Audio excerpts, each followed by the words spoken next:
Naisahan na naman tayo, aray ko. Bukas mo 2,000. I'm looking for something fun kasi na... Well, what do you think of the Defender, yung mga Range Rover, Land Rover? Status symbol na yan. Pa 5 doors na Jimny na lang ako. What's up guys? Another watch, another day pare ha. 4 PM na. Mambabarat to. Ay, ako pala yung mambabarat. Ano, boss? What can I do for you? Bibenta ka na naman. Nakikita ko na boss. Yung itsura mo pa lang. Parang kukuha na mo ng pera. Papadaan lang ako. Turan nyo yan. Ang ganda naman ng lagayan mo. Kasama ba yan pag bumili ako? Sige. Paano ko bibit-bitin ko isa-isa? Malaki naman kamay mo eh. Tatloy mo, 4. Brand new? Turan nyo. 2020. Ah, new old stock. Ano yung stock? Actually, hindi nga ako naniniwala sa 2022 pababa na brand new. Pero 2023, silipin mo. Pero roughly, silipin mo. baka pwede pa eh.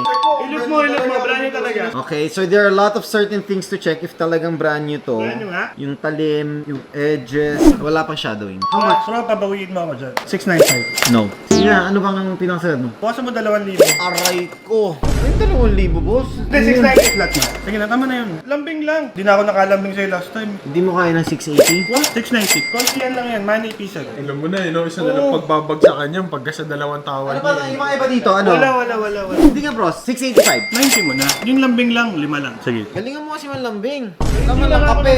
May dala akong bibingka last time. Pasalubong oh. Sa kanya galing daw. Nga pala, sige, done. Oh, natikman ko pala. Pre, ang sarap, ang sarap. Done deal, nakuha natin sa brand new 2023 na 41mm na Submariner date siya. Reference 126610. Complete siya, everything. Pera. Patrick, pasuyo naman ako. Sabi mo, pera. Naisahan na naman tayo, aray ko. Check ko lang ha. 2023 ba talaga to? Mamaya sinulatan lang to ha. Uy, printed na yan, sir. Nakikita ako, 1, tas ginaganon lang eh, no? Papacheck pa namin to sa Rolex mismo kung 2023 talaga. Ganun tayo kalakas, bro. May contact tayo sa Rolex para silipin yung mga card.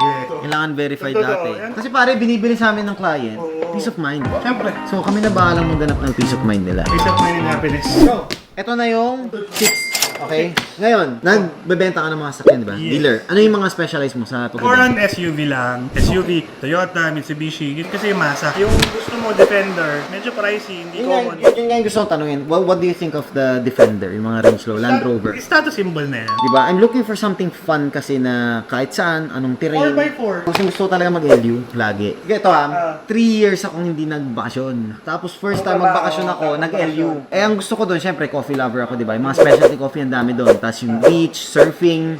Tapos yung community doon, mga Ilocano kasi doon, Ilocano rin ako. Ang ganda lang. Sa, ang tawag doon, mga sinasabi ng mga konyo.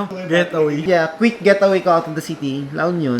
If you don't have a little fun na ganyan. Mga ganyan na may laro ka ng konti, mababurnout ka eh. Buhay dapat balance eh. Balance lang. Hindi naman pwede na trabaho. At saka makunat ang price ng ng Defender sa Oo. sa secondary market. Yung Tank 300 ko, sinetup ko na siya as parang Land Cruiser. I'm balancing out the comfort at saka yung rugged feel eh. Kung mag-Jeep Wrangler ako, sobrang hirap sa long drive. Okay. Nakakapagod. Iba pa rin talaga yung Defender. Yes, of course. Kasi yung Jeep Wrangler, made talaga siya for 4x4. Talagang pang bardagulan eh, di ba? Para sa akin, okay yung Defender mo. Tapos ano mas maganda, diesel or gas? Dikit na siya sa presyo sa atin ngayon, ha? Kaya lang, nandun yung vibration ng diesel. Sa gas, mas comfort. Gas na lang, mas mura pa. Diesel yung option ko ngayon eh. Pag gusto mo mas mahal, diesel. Okay. Ako magpa 5 doors na Jimny na lang ako. Ito na. Okay, Bayad. bayad. Okay. Thank you bro. Dan. Dan.